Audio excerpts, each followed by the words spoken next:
I'm Nikki Perello, Chief Operating Officer at Pensions and Investments, and I'm pleased to welcome Ignacio Calle, Chief Executive Officer at SURA Asset Management, who's joining me today from Colombia.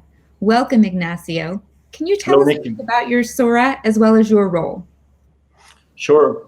SURA Asset Management is an investment company that mainly we have pension funds and wealth and asset management funds for both individuals and institutional investors. We manage around $155 billion in assets under management, and we serve 21 million clients in 7 countries in Latin America.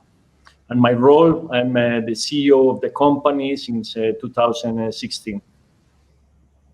Thanks so much, Ignacio. I know we're really excited to have you on the World Pension Summit Advisory Board this year, offering some insights into what's happening in the pensions markets in South America. So are you already returning to your office, and how are things going in Colombia? Nikki, as of today, we have a hybrid model. So we have opened our offices, and we are letting some people go into the office. However, the second and the third wave of the pandemic is hitting very hard Latin America. So we have mandatory quarantines in some cities of the countries that we operate. So we have closed some of the offices, but the idea will be to have a hybrid model in which we can operate at home and also going to the office.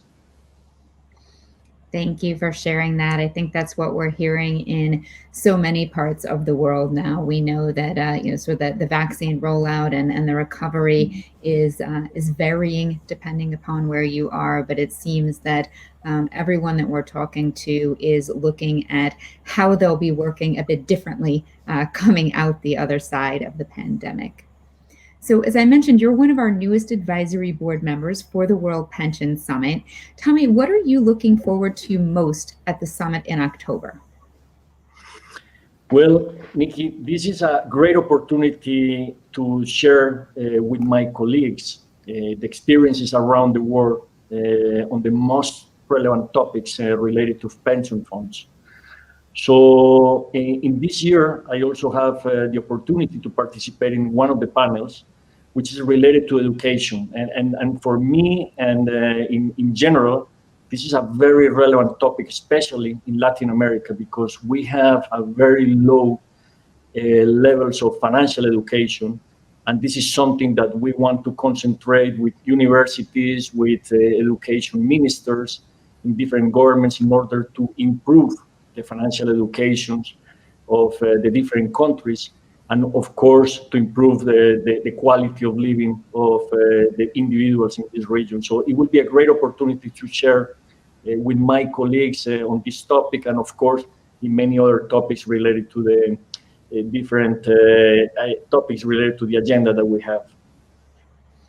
Thanks, Ignacio. I think that is such a critically important topic for so many people who are running pension funds in different parts of the world, is really that financial literacy and education piece, as we know that that will really help drive better outcomes for the members and participants as we can bring people along that journey and help improve their financial education. So now we're going to dive into our one-word answer interview.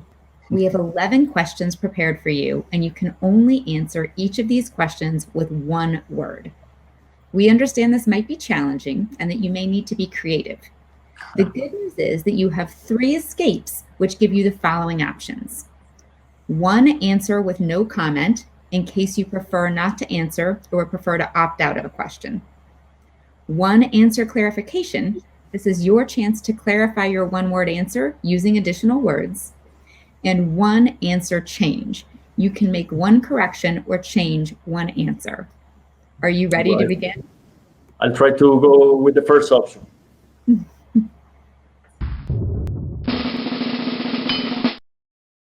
So I'm going to jump into our first question.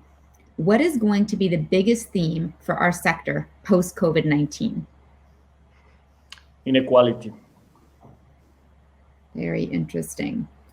So, second question, what do you think our sector has learned over the pandemic? Savings. I certainly hope so. Question 3, what asset class are you most optimistic about over the next decade? Alternatives. Very good. And number 4, what asset class are you least optimistic about over the next decade? SPACs.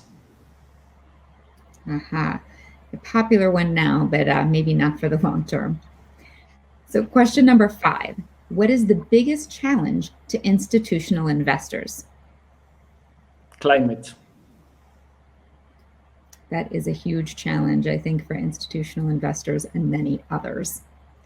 So next question, what is the biggest opportunity for institutional investors? ESG. Very good. It aligns very closely with the challenge I see. And number 7, what is the biggest challenge to pension funds? Longevity.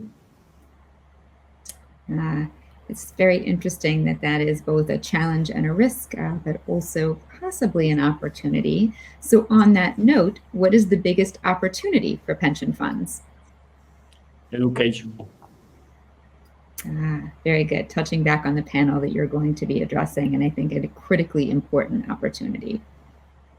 So number 9, what new skill or talent did you develop over lockdown? Resilience. That's incredibly important and really great to hear. Number 10, what did you miss most about the office or your commute during lockdown? Relationships. I think that that's something that we can certainly all understand and that many of us are hoping we can get back to. So final question, you haven't used any of your other opportunities yet, so you do have a chance here. As we start to emerge from lockdown, what are your biggest plans for the coming 12 months? Adaptation. That's great to hear. Ignacio, you did an amazing job. You didn't need to use any of your extra chances. I'm really, really impressed. That was very well done. So, thank you so much for joining me today. We're so excited to have you on the World Pension Summit Advisory Board this year, and we're looking forward to seeing you in October. Me too. I hope also to see you soon, and let's hope that we can meet personally. We're all very much hoping that. Thank you so much. Thank you very much, Nikki.